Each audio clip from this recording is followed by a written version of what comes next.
Yooyyaa ashama harka fuunee nagaa bultanii nagaa ooltanii daawwattoota keenya jaallatamoo fi kabajamoo warri guutuu addunyaa fagoo fi dhiyoorra nu hordofaa jiru.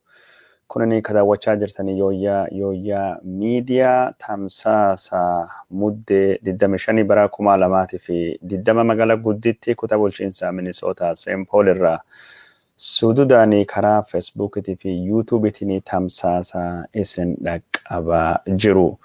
Tamsaasa guyyaa kana keessatti mata dureen barii 2020 yookaan ammoo barii kooroonaa jedhamu kunini akkam ture, barii kun ammoo akkamittu darbee yookaan ammoo darbaa jira waan jedhu taateewwan bara 2020 irra haasa'uu deemna. Keessa deddeebinee bara kan keessattuu maaltu tahee taateewwan kunini hiikoon isaanii siyaasa Itoophiyaatii fi dinagdee fi akkasumas taateewwan kunini dhiibbaa isaanii siyaasa dinagdee Oromiyaa irratti qabu ilaalchisee odeeffannoo isin biraanii gahuu deemna. Warri sagantaa kana daawwachuu fi dhuftanii hedduu isin galateeffannaa. Warri as dhuftanii daawwachaa jirtan kun qoqqoodaa faffacaasaa waliin nu gahaa jenna. Bara 2020 akkamittuu akka inni darbe wajjin haasa'uu deemna. Warri jechuun yaadannoo addaa qabdanii bara kana maal yaadattanii barii baranaa kun inni bara akkamiiti? Barii baranaa kun bara akkamiiti? Taateewwan gurguddoo jettanii isin yaaddanii maali? Taateewwan kunini siyaasa Oromiyaa, dinagdee Oromiyaa akkamiin miidhuu danda'ani? Baran irra muuxannoo bara kana irra maal baranna? Muuxannoo bara kana irra wanni nu hubannu maali ka jedhullee karaa feesbuukiitii fi akkasumas yuutuubii jalatti yaada keessan nu barreessa. Yeroo arganne jennaan yaada keessan keessa deddeebnee gaamisa yookaan ammoo haga tokko isinii fi dubbisuu yaalla. Barii 2020 walumaa galatti bara kooroonaa vaayirasii jedhama. Barii kunini bara kooroonaa vaayirasii, dhukkubni kooroonaa vaayirasii addunyaa kana raase, dinagdee addunyaa, hawaasummaa addunyaa, siyaasa addunyaa bara raase. Barii kunini Itoophiyaa qofa miti, gaafa Afrikaa qofa miti, addunyaa guutuu biyyoota badhaadhanii fi biyyoota guddachaa jiranillee biyyoota kaabatii fi kibbaa, kadhihaatii fi bahaa biyyoota addunyaa kan gubbaa jirani. Dinagdeedhaan, hawaasummaadhaan, siyaasaadhaan, qunnamtiidhaan waan raafama guddaa bara qabu. Walumaa galatti bara kana bara kooroonaa vaayirasii jedhamee jira. Bara sochiin nama daangeffame jiruu fi jireenyi akka nu beeknu irra bifa guddoon jijjiirame. Namni jiruun bara durii sun deebi'ee dhufaa jedhee gaafii gaafachaa jiru. Bara nagaa wal fuudhuun, bara harka wal fuudhuun, bara wal dhungachuun, bara walittu dhiyaachuun, bara waliin salaatuun, bara waliin waa kadhachuun, masaajidaa fi waldaalee bataskaan keessatti walitti dhufuun, bara man barumsatti dhufanii barachuun hafee manattu baratame, bara hojiin cufame, bara xayyaaraa fi konkolaataan wanti hedduun gabayaa dhabee jireenya fi jiruun addunyaa kana akka nu beeknu irra guddoo jirame. Bara vaayirasiin wanti addunyaan ijaan hin agarre xixiqqoon tunin addunyaa akka malee gaaga'amiinsa hama keessa galchanii. Bara kooroonaa kana. Kooroonaa itti dhufaa jirra. Kooroonaan durattu garuu taateewwan Itoophiyaa irra haasa'uu deemna. Wantoonni gurguddaan siyaasa Itoophiyaatii fi siyaasa Oromiyaa ka bara 2020 bocan. Siyaasa Itoophiyaa bara kana irrattu dhiibbaa gurguddoo qabaatan maali ka jedhu. Baatii ammajjii bara 2020 haga muddee 2020 ji'a 12 jiru kana akka kalaandarii addunyaa irra haasa'uu deemna. Baatii 2020 ka jalqaba ji'a ammajjii keessa mata dureen siyaasa Itoophiyaa guddaanii lammummaa Jawaar Mohammadii ture. Jawaar Mohammadii aktiivistiin Oromoo beekamaa fi hundeessanii Oromiyaa Miidiyaa Neetwoork fi akkasumas hogganaanii sochii qeerroo ka jijjiirama bara 2018 fide. Gara dhuma bara 2019 siyaasa Itoophiyaa keessattuu hin hirmaadhaa jedhee Ameerikaa kaabaa dhufee eegi hawaasa wal argee Awuroopaas dhaqee deeggartoota isa dubbisee achiin dubattu bara 2020 jalqaba ammajjii irra kaasee Jawaar Mohammadii lammummaa isaa ka Ameerikaa deebisee lammummaa Itoophiyaa argachuun filannoo biyya sunittuu gaggeeffamu keessattuu hirmaachuu fi murteeffate. Haa ta'uuti malee Abiy Ahmedii Jawaar Mohammadii lammummaa Itoophiyaa akka hin arganne gufuulee adda addaa dura kaa'uudhaan akka inni lammii biyya suni tahee filannoo keessatti hirmaachuu hin dandeenye godhe. Taatanii bara 2020 ka jalqabaa ka siyaasa Itoophiyaa irratti dhiibbaa guddaa qabaachaa ture. Lammummaa Jawaar Mohammadiitii fi hirmaannaa inni siyaasa Itoophiyaa keessattuu godhe suni ture. Kaan ammoo barri 2020 yeroo Jawaar Mohammadii lammummaa isaatii fi argachuu fi siyaasa Itoophiyaa keessatti hirmaachuu fi carraaqaa jirutti duula bal'aa miidiyaa Habashootaa irraa godhamaa jiruu fi walitti bu'iinsa fi dorgommii biltsiginnaa keessa ture ka haga ammaan tanallee itti fufee ture. Barri 2020 ji'a ammajjii jalqabii wanni ittiin yaadamu keessattuu baatinii onkoloolessa bara 2020 hidha guddicha laga Abbayyaa irrattu falmiini Misrii fi Suudanii fi Itoophiyaan hidha guddicha laga Abbayyaa irrattu hammaachaa dhufe. Kunis taatee bara kana keessa tokko. Onkoloolessa bara 2020 dhimmi hidha guddicha laga Abbayyaa kunin maaliif rakkoo tahuu danda'e jennee of dubattuu deebinu. October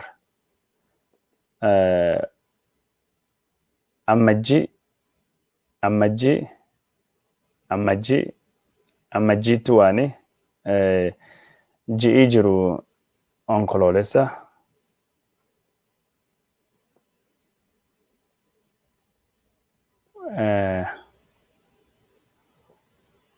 kana wanni sun sababa guddaa ka taheefi rakkoon hidha guddicha laga Abbayyaa rakkoo guddaa ka taateef Abiy Ahmed Oktoobarii bara 2019 wayita Jawaar Mohammadii ajjeesisuu fi carraaqee sanittuu walgahii biyya Raashiyaa Sochii magaalaa jedhamtu gaggeeffame akka Misrii fi Itoophiyaa fi Suudaan Ameerikaan araara araarsituu akka Ameerikaan dhimma kana jidduu seentuu hayyama kennuu isaa ture.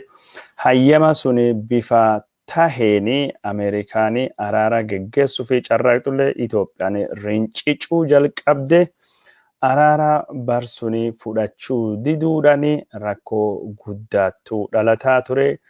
Bara 2020 baatii Februarii keessattuu Misriin yoo Itoophiyaan hidha guddicha laga Abbayyaa ka bishaan guutee marii araara waliigaltiidhaan hin dhaqqabne taanaan tarkaanfilee barbaachisu hunda fudhachuudhaan faayidaa ishee ka laga Abbayyaa ittisuu akka dandeettu dubbattee jira. Lagi jechuun Abbayyaa irratti goobsoon guddaan ijaaramaa ture Itoophiyaa fi Suudanii fi Misrii jidduutti madda rakkoo tahee deeme. Madda rakkoo tahee kabajamaa ture. Baruma kana keessattuu ji'a kana keessattuu wanti guddaan tokkini xiyyeeffannaa mootummaa Abiy Ahmedii argate. Wanti xiyyeeffannaa Abiy argate Abiy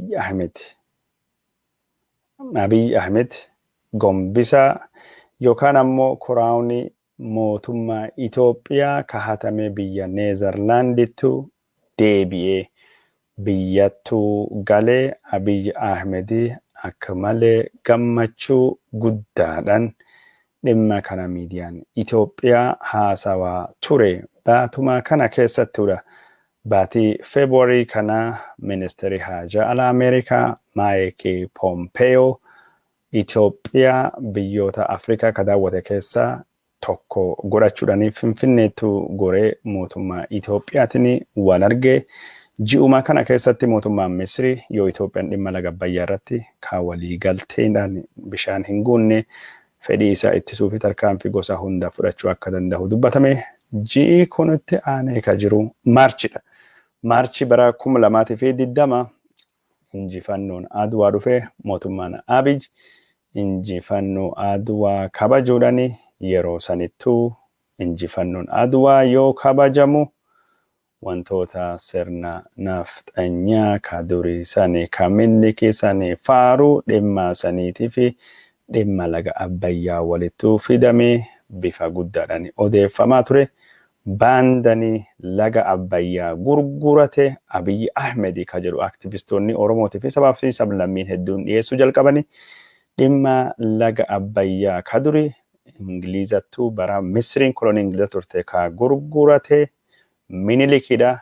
Ammaan tana ammoo hidha guddicha laga Abbayyaa ka gurgurate Abiy Ahmed nama piroojeektii Minilikii bakkaan baasuu barbaadamu jedhamee dhimmi kun akkasitti walitti dhufee odeeffamaa ture. Kunin baatii maarchii keessa ture. Abiy Ahmed illeen kabaja ayyaana injifannoo Aduwaa kana injifannoo mataa ofii godhachuu fi piroojeektii Itoophiyaa bakka durii isiittuu olaantummaa isiittuu deebisuu fi piroojeektii Minilikii bakkaan baasuu fi akka karoora qabu Daani'eel Kibretiin dubbate. Abiy illeen bifa adda addaatiin ibsa gammachuu baasen dubbachaa ture. Barii kun akkasitti darbe Aduwaan bara sanii kabaja irrattu Abiy Ahmed argamuu dhabuun nafxanyoota biratti dallansuu guddaa uumee jira. Abiy Ahmed gaafa ayyaan Aduwaa kabajamu injifannoo sandiisee Walaytaa Sooddottuu argame. Uummata Walaytaa kan naannoo fi hundeeffachuu fi gaafii adda addaa gaafatu achi deemee mari'achiisee jedhamee odeeffamee ture. Barii 2020 baatiin maarchii akkasittuu darbee. Maarchii kan keessatti mata duree jalqabattu barii kunin bara dhukkuba koronaa vaayirasiiti ji'a maarchii keessa. Ji'a maarchii keessa baatii maarchii keessa dhukkubsataan dhukkuba koronaa ka jalqaba Itoophiyaa keessattuu mul'achuun gabaafamee jira. Baatii Eepiriil yookaan ammoo baatii Eebilaa keessatti mootummaan Abiy Ahmed dhukkubni koronaa vaayirasii sodaa jechuudhaan labsii yeroo muddamsaa dabarse. Labsii yeroo muddamsaa dabarsuudhaan filannoo bara sunii fi karoorfame akka darbu Abiy Ahmed murteessisiise. Murtii kana manni federeeshinii Abiy Ahmed yaada hayyoonni seeraa jedhamu ka abbaan alangaa Abiy Ahmed hogganu deeggartoonni isaanii hogganan dhiyeessuudhaan hiikoo seeraa ka keeyyata seeraa filannootii fi hiikaa kennuu irratti hundaa'uudhaan filannoon bara 2020 fi karoorfame akka darbu murtaa'e. Saniin booda Jawaar Mohammad Lidatuu Ayyaalootii fi akkasumas dhaabbileen falmitoota hedduun isaanii fulbana 20 duubatti mootummaan hin jiru.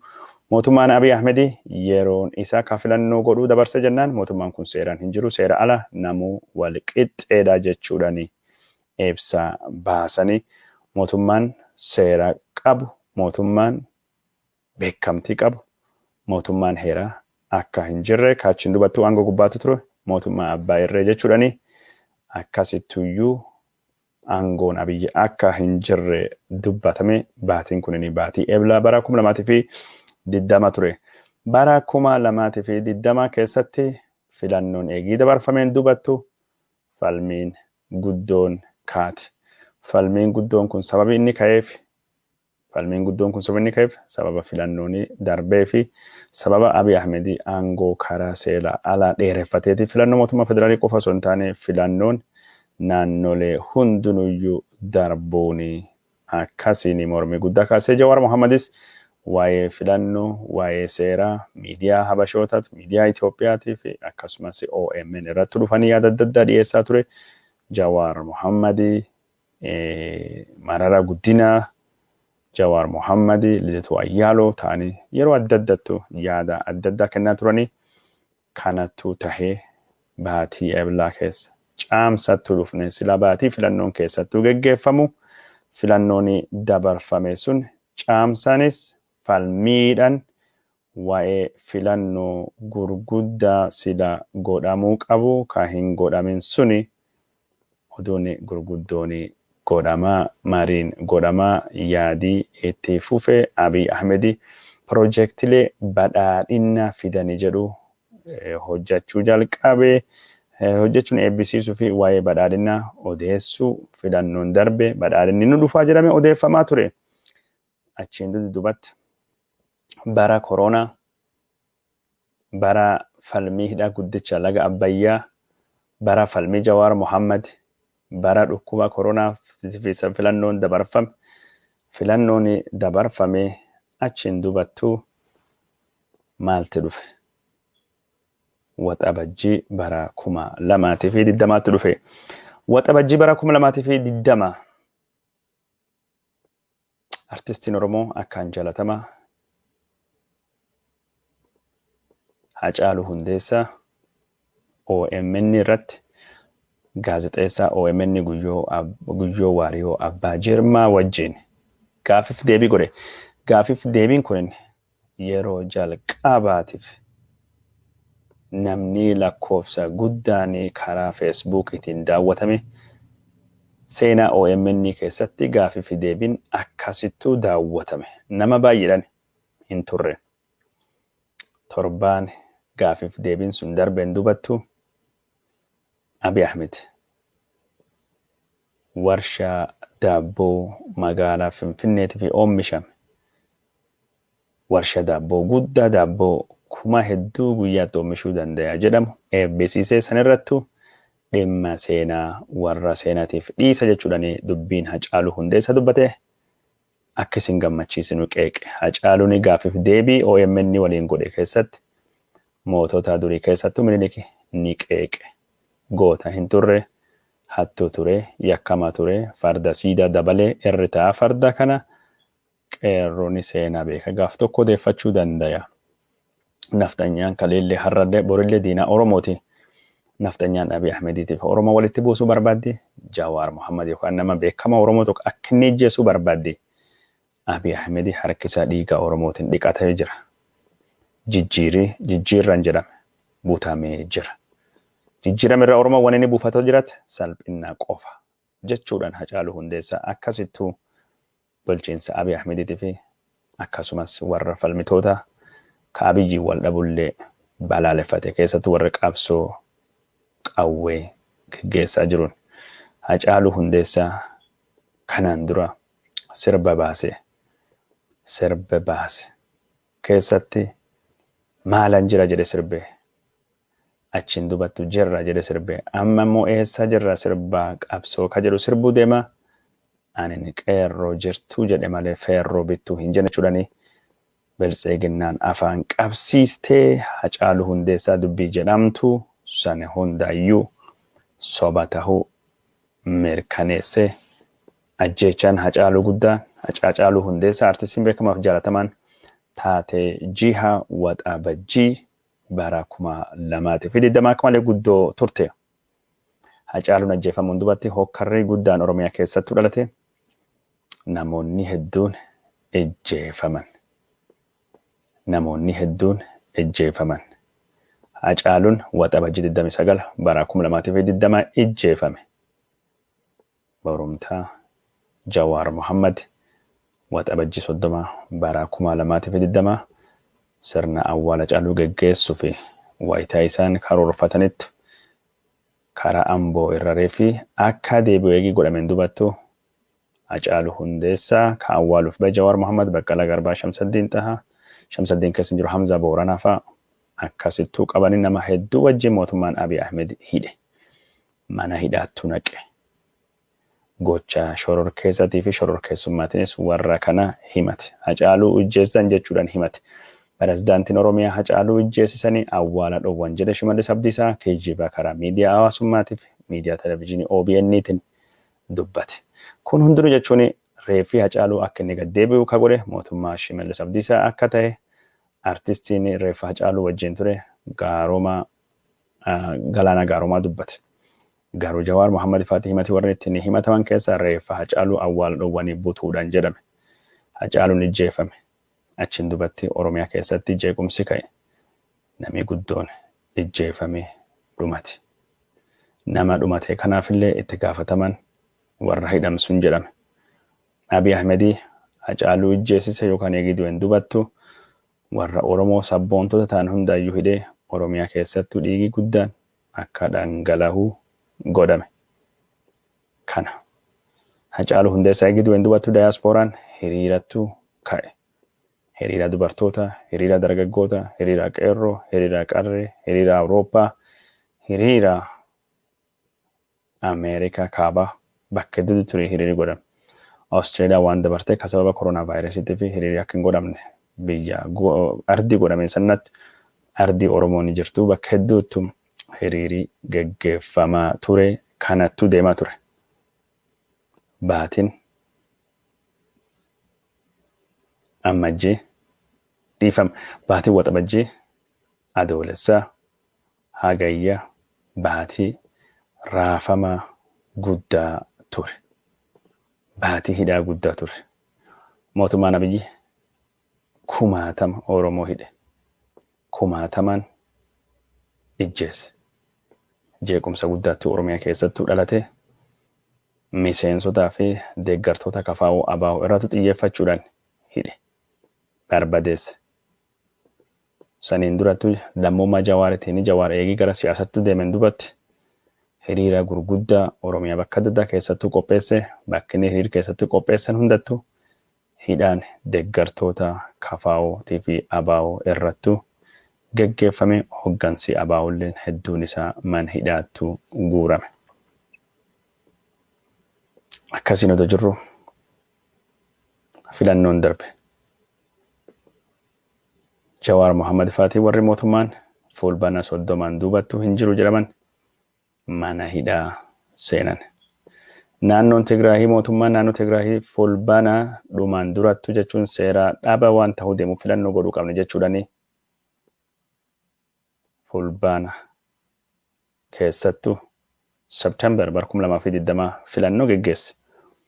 Filannoon Tigraahii fi Abiy Ahmedii naannoon Tigraahii geggeesse Abiy Ahmediitii fi Hiwwahaatii walitti buuse. Walitti buusee walitti bu'iinsi hammaachaa dhufe, wal dhabni hammaachaa dhufe.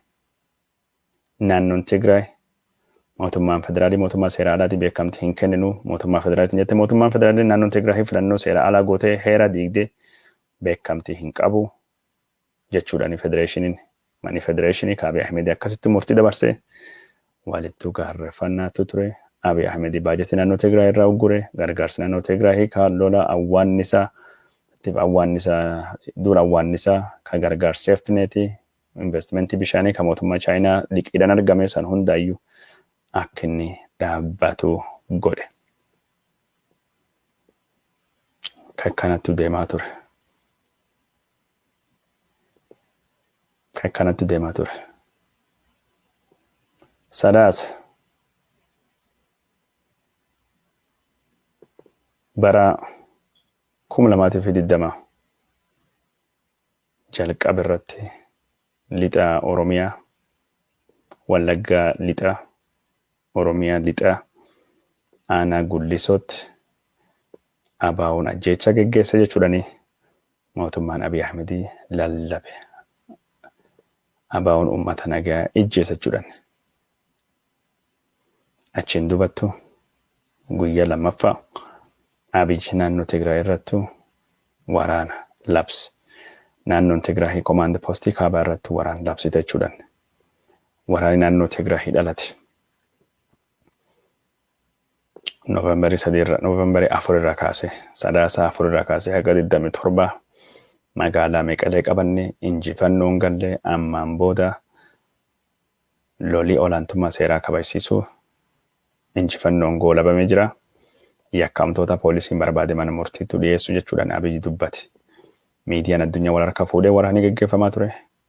Wal waraansa walii malee olaantummaa seeraa kabachiisu miti. Seerii waraanaa akkasumas seerii waliigaltee addunyaa kabajamaa hin jiru. Mirgoonni ilmaan namaa sarbamaa jiran naannoo kanatti.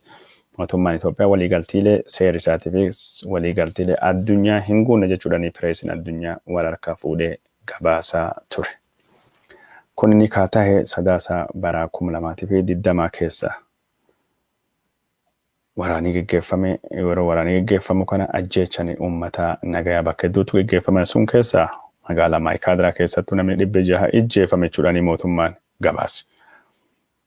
Amma caaffeen mirgoota ilmaan namaa Itoophiyaa isame kun akka gabaasetti lakkoofsi namoota nagayaa kan ajjeefamanii 1,100 saba Amaaraa jedhaman. Garuu baqattoonni Tigraay irraa gara Suudaaniitti baqatan ka Tigraay ajjeecha kan raawwate faannoo Amaaraa milishoota Amaaraa malee Samrii jedhee dargaggeessa Tigraay ka hawwatu wajjidhan walitti dhufeenya qaba jedhee mootummaan Itoophiyaa himatu miti jechuudhaan akkasittuu dubbatan.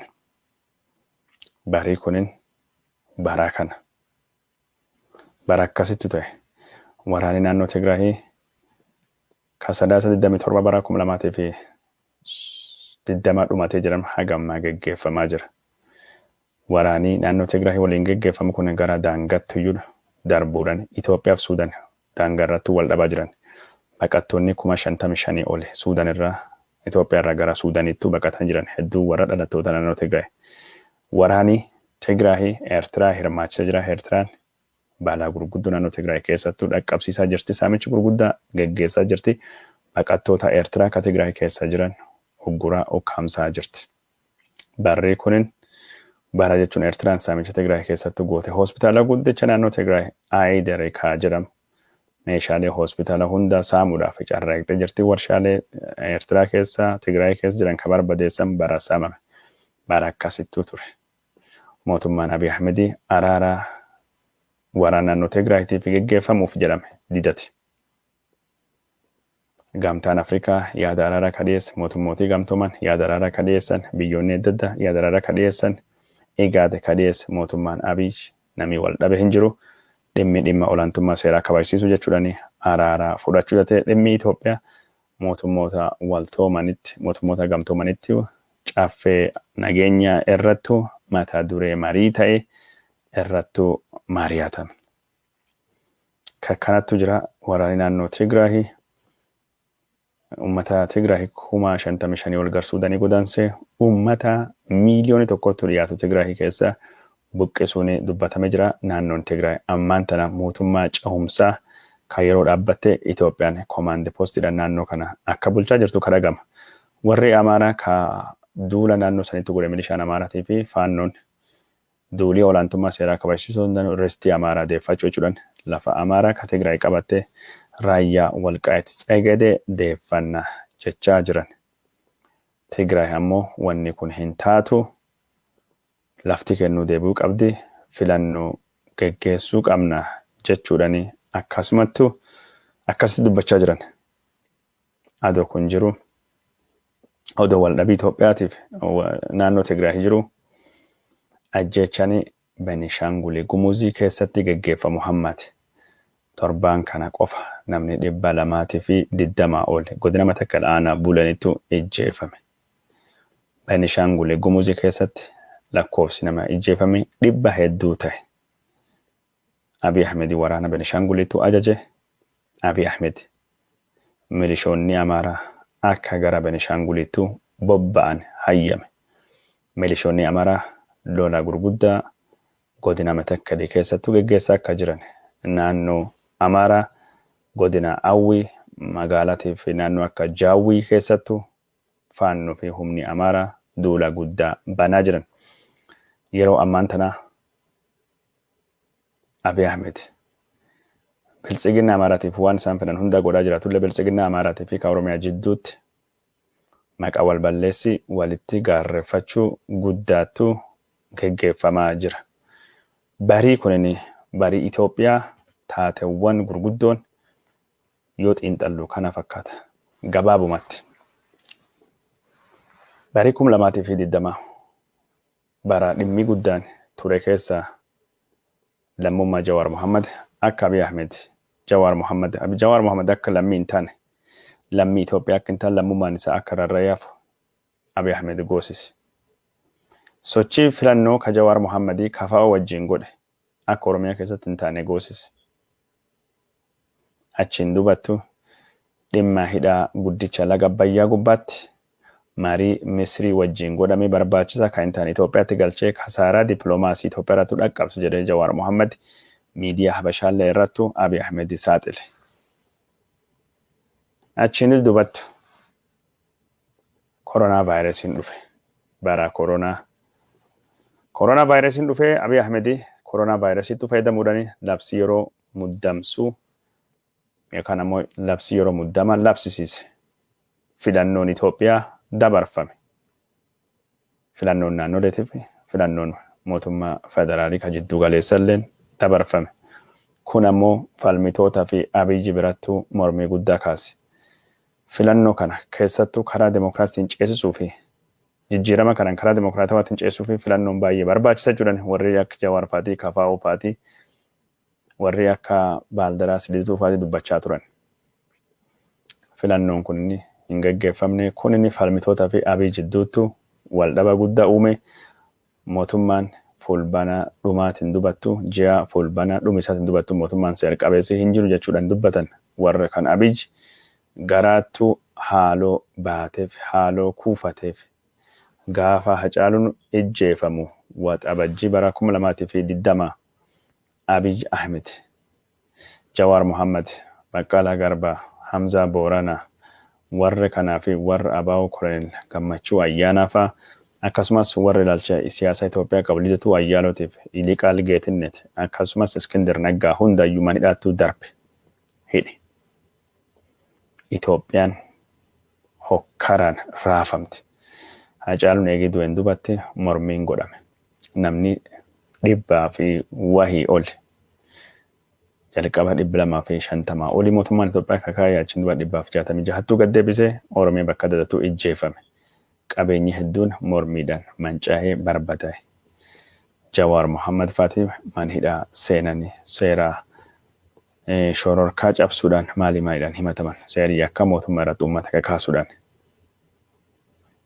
Daayaaspooraan mormiidhaan dhoo'ee mormiidhaan guutame lafti mormii taate. Minisootatti haayiweetu cufame. Denver Koloraadotti haayiweetu cufame. Miidiyaan xiyyeeffannaa addunyaa Hacaaluu Hundeessaatiin dhimmi Oromoo akka malee sadarkaa addunyaattu argate.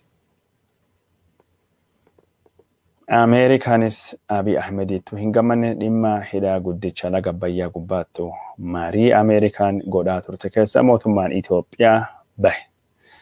Gareen gadduu argachuu kamarsa 1 fi 2 marii Washington DC irrattu argame. I'm here for dribble.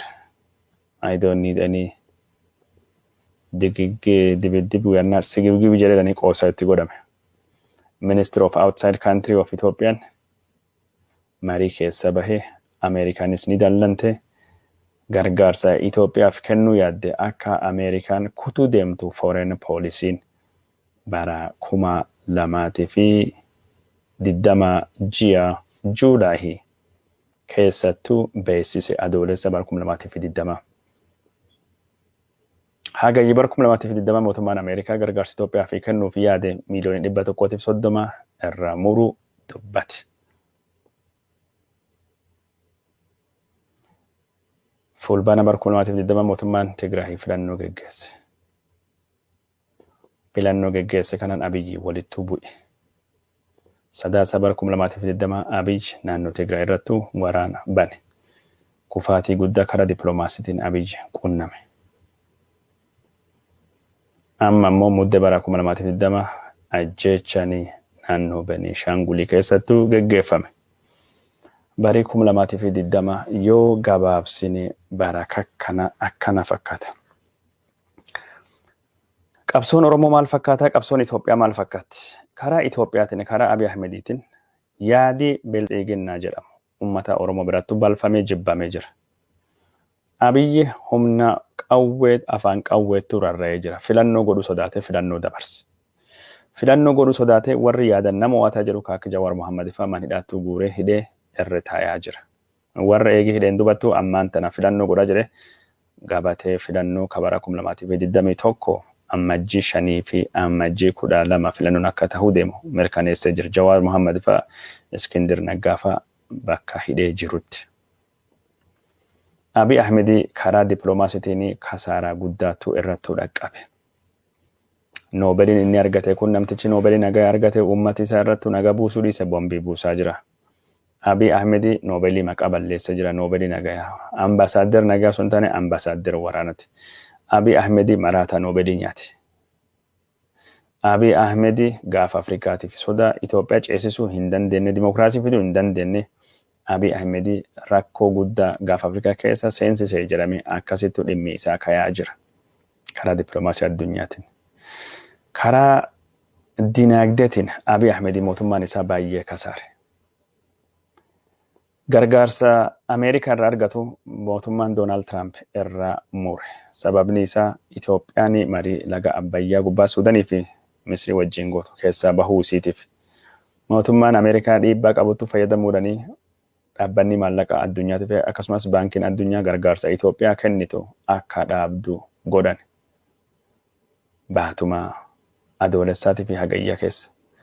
Amma immoo waraana naannoo Tigraay irraa kan ka'e gamtaan Awurooppaa liqii Itoophiyaa gargaarsa baajetii Itoophiyaatiif kennu yuuroo miiliyoonii 90 Itoophiyaa irraa qabe.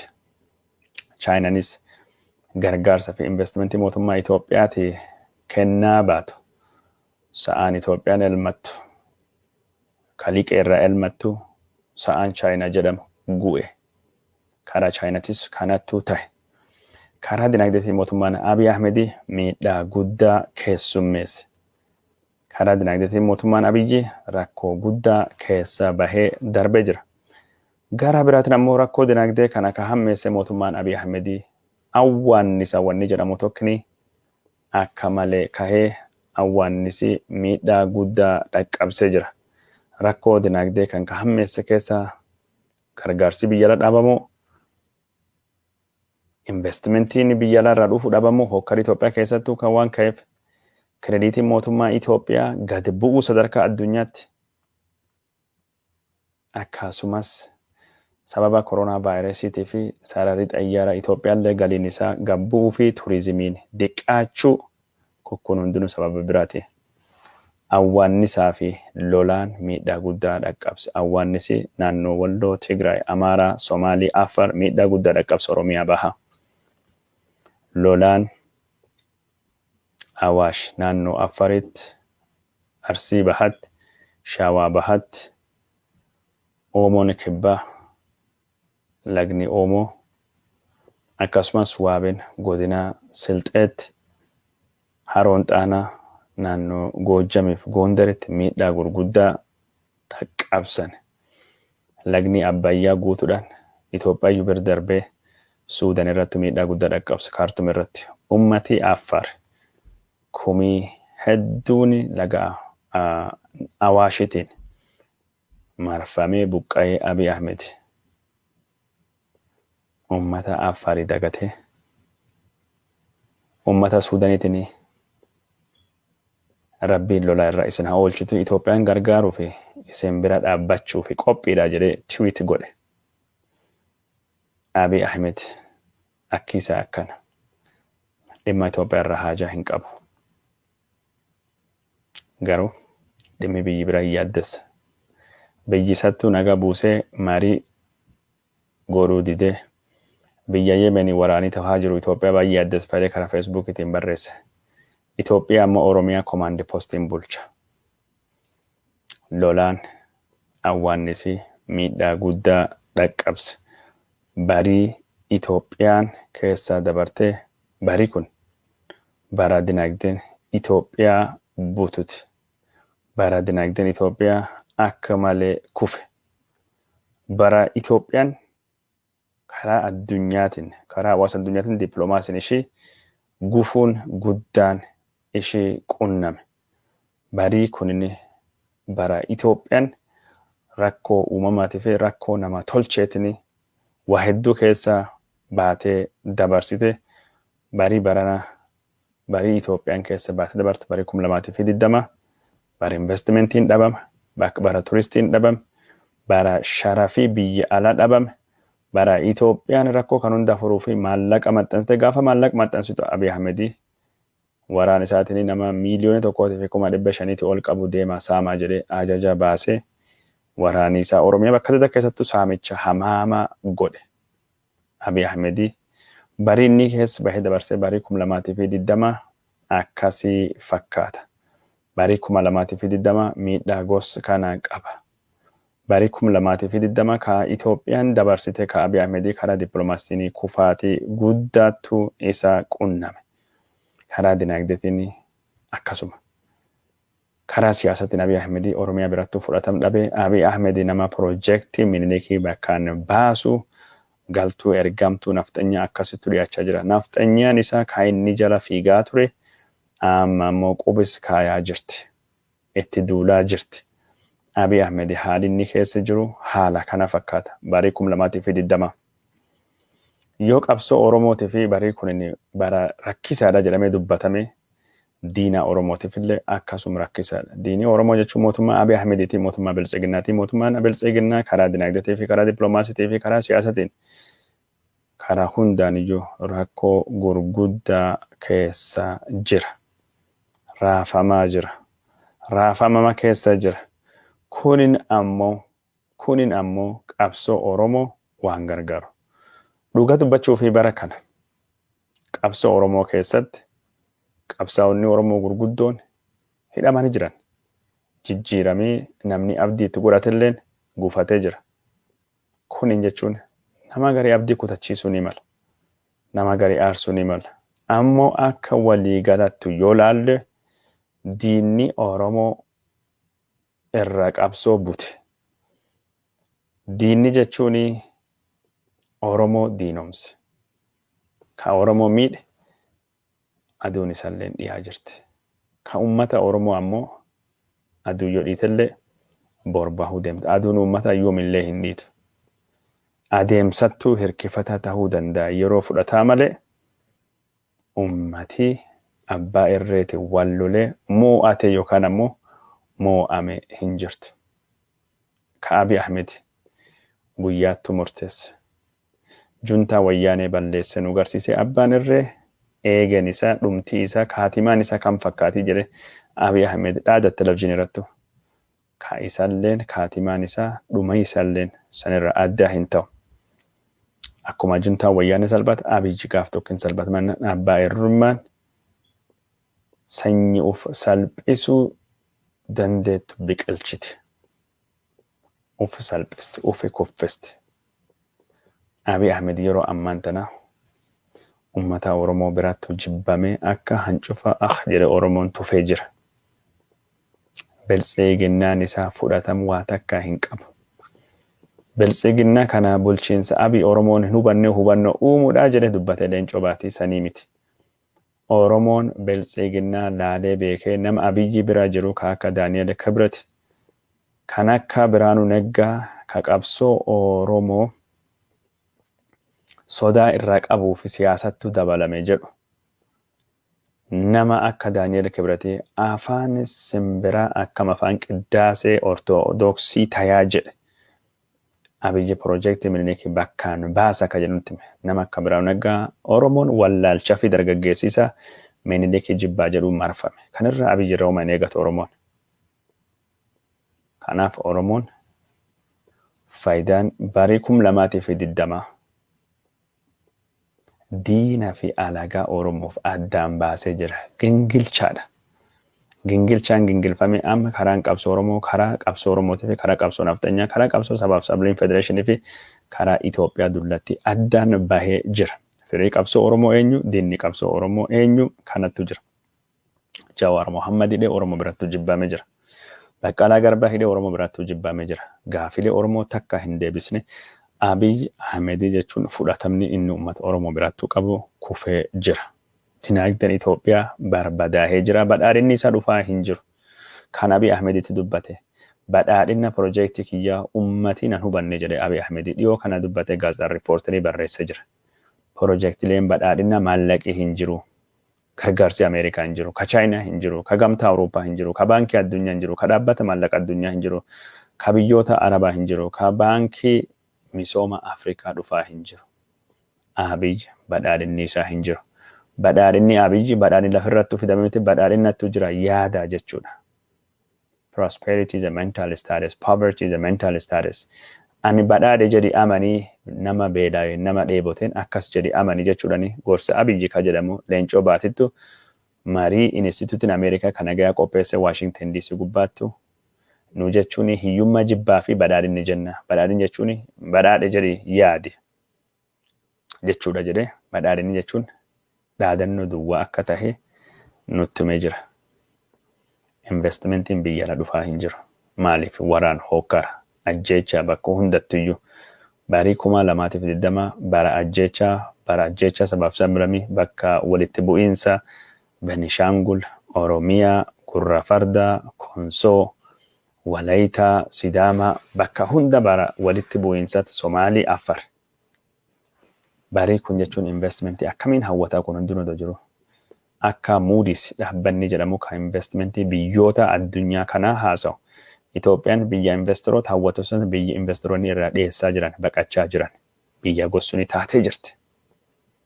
Itoophiyaan yeroo ammaan tana gaagamiinsa dinagdee hamaa gos kana keessa seentee jirti. Biyyittii Itoophiyaa dandeettiin ishii waliqeeffachuu krediitiin ishii jaankii irraa negatiivii ta'e jechuudhaan Moody's akka gabaasa Bloomberg fi Reutersittu addeessi. Itoophiyaan sovereign boondiin mootummaan Itoophiyaa baasee gurguruu addunyaa irratti bitamaa hin jiru. Warri kanaan dura bitanilleen gataa yookaan ammoo bira deemaa boondii biyya biraa bitachaa jiran. Dinagdeen Itoophiyaa bara kana dijitii lamaan kan guddatu parsentii 11 guddatu irraa parsentii 1.7 parsentii lamaa gadi guddate. Bara dhufu akka baankiin addunyaa jedhu dinagdeen Itoophiyaa hin guddatu. Inumaayyuu bara dhufu waraana naannoo Tigraay irrattu geggeeffamaa jiruu fi wantoota biraatiin dinagdeen Itoophiyaa kontorfachuu deema. Dinagdeen Itoophiyaa rifachuu deema. Dinagdeen Itoophiyaa walitti butamuu deema. Riphuu deema. Recessionii keessa dandeenya Itoophiyaan. Recessionii birbaate depressionii keessa nu dandeetta haala ammaan tana jiruudhaan. Haala Abiy Ahmed biyya kana gara hunda Suudaan wajjin waraansu godhuudhaan Eertiraa Tigraay saamsisaa jiruun haala gos kanaatiin dhukkuba koronaatiin awwaannis ammaan tana deebi'ee dhalachaa jiruudhaan. Abiy Ahmed karaa biraatiin ammoo waraan hin naannoo Tigraay keessattuu banee maqaan isaa ambaasaadder Nagayaa kan Noobeelii Nagayaa bara darbeen durattu argate ammaan tana xuraahee Abiy Ahmed ambaasaadderii du'aa ambaasaadderii ijjeecha jechuudhaan dubbatama jira. Warri Noobeelii isaa kennan akkasittuutti gaabbee jira. Abiy Ahmed paartii biltsiginnaa jedhu dhaabee biltsiginnaan isaa wal nyaachaa jira. Biltsiginnaan Amaaraa, biltsiginnaan Benishangul, biltsiginnaan Oromiyaa, biltsiginnaan Gambeellaa akkasumallee ka Afar warri waliin hin deemne mana kaartoonii fakkaata. Mana jechuun gogaa harree irra ijaarame kan waraabessi gaafa yuusu diigamu fakkaata. Biltsiginnaan Abiy Ahmed gosa kanattu jira. Ammaan tan ammoo Suudaanii wajjinleen achitti waraanatu deemaa jira. Biltsiginnaan karaa tokkoon wal dhabaa karaa tokkoon biyya waliin ijaaratanii kophee faana nama keewwatee deemutu jiru. Abiy Ahmediitii fi biltsiginnaa deeman irra baddee jirti. Nama kophee faanaatiin deemaa jira. Oromiyaa keessatti komaande poostii ajjeechaan itti fufee jira. Konsoo keessatti ajjeechaan itti fufee jira.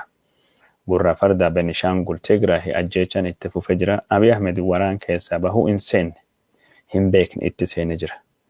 Barii 2020 yoo Oromoo fi rakkisaa jedhamellee Abiy Ahmed illee hagas hunda rakkisaa isallee hagas caan rakkisaa nafxanyaallee hagas caan rakkisaadha. Daawwattoota keenya jaallatamoo fi kabajamoo bara 2020 taateewwan bara kana bara koronaa vaayirasii akkasittuu isin biraan geenne jirra. Isin ammoo maal yaaddanii barii 2020 kun isaniif yaadannoo akkamii qaba yaada akkamii barreessanii kaa jedhume waan namni barreesse ka bara 2020 kana yaada nama dubbisiisan biraan gaha. Namni ta'anii Abiy must go jedhanii dhaadannoo bara kana keessa wanni guddaan tokkini Abiy must go. Abiy must go duula miidiyaa hawaasummaa, hiriira miidiyaa hawaasummaa, Jawaar, Firii Jawaar Muhammad kun cuftinu jechuun matoota duree bara 2020 waan nu daawwattanii hordoftanii fi hedduu isin galateeffannaa bara 2020 akkasittuu gulaallee jirra. Bara kana mata dureedhaan itti deemuudhaan torbaan kana karaa dippiloomaasiitiin barii 2020 maal fakkaataa ture? Karaa siyaasatiin barii 2020 maal fakkaataa ture? Karaa dinagdeetiin barii 2020 maal fakkaataa ture? Karaa qabsoo Oromoo kan biyya keessatti biyya bara 2020 maal fakkaachaa jira? Bara 2020 itti deemnu maalii wanni inni nu qabate dhufu? Rakkoo fi falli jira maali ka jedhu irraa nama adda addaa wajjin haasa'uu deemna. Kan mantana waan daawwatanii hordoftaniif hedduu galatoomaa isiniin jenna. Walumaa galatti bara 2020 keessa isinii deebi'ee waan ta'e isinitti himnee jirra. Sagantaa har'aa ka oduu guyyaa waan haasofnee jirruu fi bara oduu qabannee dhufna. Har'a jechuun gama bara 2020 kanumaan sagantaa goolabnee nagaa isinitti dhaamanna. Gara jirtan cufattuyyuu warri galgal isinii ta'e nagaan bula, warri ganam ta'e isinii bari'u ammoo nagaan oola.